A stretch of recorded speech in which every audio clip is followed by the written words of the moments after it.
Welcome to Gen Con 2024. I'm here with Justin from Stoneblade Entertainment. We're here with the newest Ascension Legends, which, if you're watching this as soon as I put this video up, is still on GameFound right now. But before we get to that, why don't we actually see what this game actually brings to the table? Yeah, very exciting. So Ascension launched the very first time 14 years ago right here at Gen Con.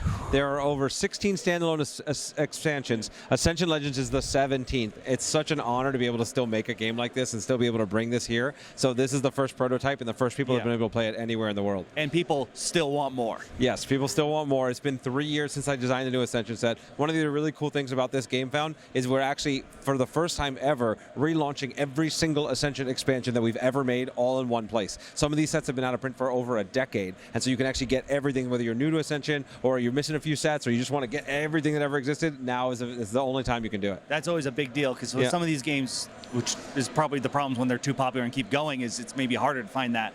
Like, I remember the old pack, not Santa Claus. Oh, yeah, Samuel Claus. Yes, yes. Samuel was the villain in our first game, and so we made a Samuel Claus pack. That's exactly right. Good memory. Wow. Unfortunately, I have been playing this game for that long of a time. My back pain can testify to that. So one of the really cool things about Ascension Legends specifically is it gave me an opportunity to pay homage to all the old sets, but do so in a way that's still going to be accessible to new players. So one of the really cool things about it is we created these cool legendary cards. I don't know if this is going to show up on camera. Yeah, I hope. They're these cool lenticular cards. Just this one has the demo of it. So this one is, and this is Master Dartha, who you'd remember from showing up in a lot of previous sets, and now he's moved to legendary status. And so there's this legendary track that's on the side of the board, and as you acquire cards, we'll put up an image. Yeah. As you acquire cards, you move up of a certain faction, you move up that legendary track. And every time you hit one of these breakpoints at 3, 6, and 9, the legend that's at the top of the track will grant you a boon that's specific to that character. And there's a bunch of different characters you can pick from so that every game is different. So again, you're just playing the regular game of Ascension, but there's this other layer that's going on top of it. And if you can make it all the way to the top of the track, all the way to the spot 12, you become a legend yourself. And now you can acquire or defeat a card of that faction for free every single turn. And we should point out, if you have not played Ascension, these factions are not new to this set. You've seen these factions the entire game, so this is not like won't work well with other sets. You're still going to be able to have all the fun for whichever cards you want. Exactly. In fact, you could even just swap out the entire center deck here with any center deck from a previous set and just have the legendary track, and it will work just fine. We did, however, introduce a cool thing with some of the cards to play with that mechanic. One of the things we brought back a very popular mechanic from a previous set of dual faction cards. So a faction card that's Enlightened and Mechana will let you move up both the Enlightened and the Mechana track. So it's a old mechanic that has new context in light of the legendary track. I was going to say, like, I would probably keep those in. Yes. Because I know personally for me, it's not even just, I mean, obviously moving up both track, you can get a lot of goodies, but also like, you know, if you were going higher in this track, you know, it's nicer to have that there's options, and this player may want it too. But it also means you're both going to fight over it. Absolutely, yeah, and that's what really creates a fun thing, because Ascension shines when how you evaluate the cards in the center row changes based upon the positioning of your opponents, the specifics of your deck, and the legendary track really helps make that happen. Right? If you know your opponent's getting close to becoming legendary status in Mechana, let's say, you might want to be over-prioritizing some of those Mechana cards to stop them from getting into that position. Oh, yeah.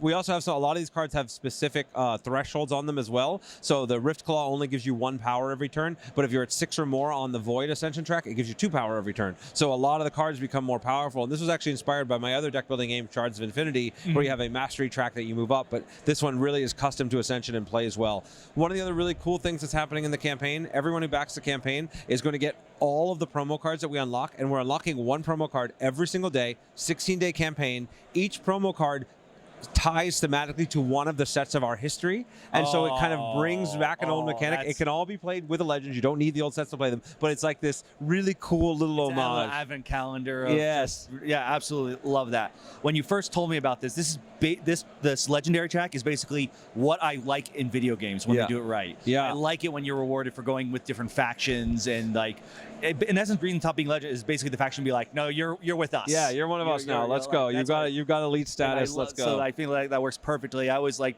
I mean, obviously the factions do have a mechanic usually going with them. For example, if you're going to go with artifacts, and you know which faction is probably going to be doing that. That's right. That's right. And so it's cool that now this is just straight up showing. It's like, yes, the cards will, but now there's another goodie for you to do that as well. That's right. Yeah, it helps to build synergies, and it's really it's why I'm very proud of this design, because it helps, like, for a new player, it gives you a very clear direction on what to do. For an advanced player, it helps you to modify how you evaluate the cards and how you evaluate the battle between the players. it's just a perfect jumping on point. And it's funny, you know, again, it's been a long time since I've designed an Ascension set. The last 2 Ascension sets I designed were the pirate theme sets, so Curse of the Golden Isles and Skulls and Sails, which were wacky, crazy stuff, right? You have pirates moving around the board, there's ships moving, there's battling, there's raiding, which was really fun for me because I like pirates and it was a cool, but it's like a little out there in the design. This one's like a lot more classic, a lot, you know, we've had tons of players who've never seen Ascension show up, demo the game, just get right into it.